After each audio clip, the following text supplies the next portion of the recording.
Hey guys, April Johnson, and I wanted to give a quick late night, just a video tip on what we've been talking about pretty much this week in our team of online marketers and for people who work at home like I do. So what we've talked about was basically focus and this being over a year in this industry.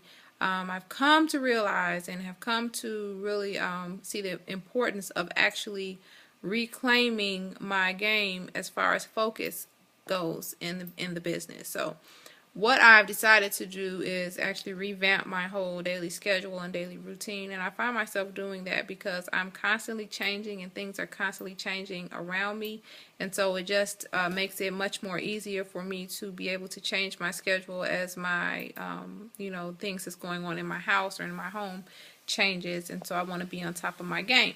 So what I decided to do was to kind of build out my day as I would and follow a schedule as if I did or was doing when I was actually teaching.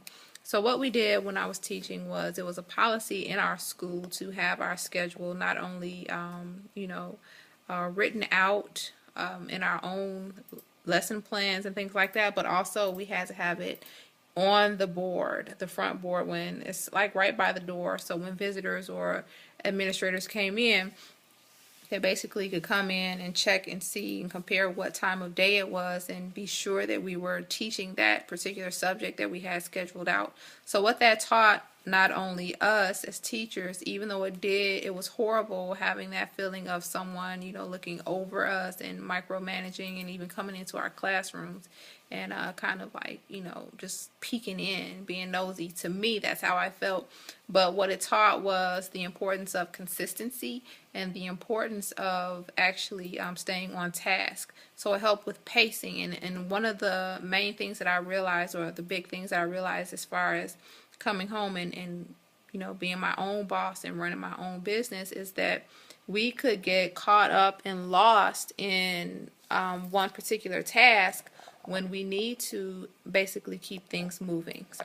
So what that means, and what I mean by that is, like say if I wake up in the morning and I have something that I plan to do for the day, usually what I used to do was work on that, and then it would be, hours had passed and I was still working on one thing. Well, what about the rest of the things that need to be done as far as income producing activities? So something that I found very useful is actually utilizing my phone alarm.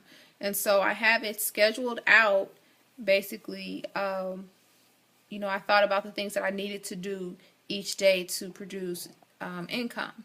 And then I thought about ballpark, how long would it take for me to get that done?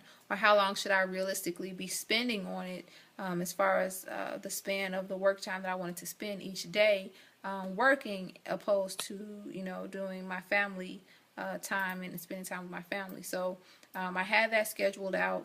And so it basically looks like I'll wake up in the morning, 6:30. I am a snoozer. I'm not going to lie about that. So get out of bed at 7. Have the kids up and out of the house by 7:30. And then at 7:45, I'm ready to start my exercises. That's very important when you are working, particularly on a computer, because my belly has expanded profusely. But when you make that time and you get that exercise in, then it really does help you tone down, and also helps you perform better throughout the day because you have more energy. So at 7:45 I'm exercising, and then right after I'm exercising, about 8:30, I have it scheduled for my alarm to go off on my phone where I am reading the Bible. So while I'm reading the Bible, of course I'm focusing on that, but then I have it set again to go off because then I need to start my work day at 9 o'clock. So everything is labeled on my phone. Everything has a purpose. Every time is consistently, used effectively. And so this, you all, is helping me to kind of manage my time even better. If this tip has helped you, or if you'd like to see a written out diagram of what exactly I mean, go ahead and click the link and get on the mailing list, and I will see you soon.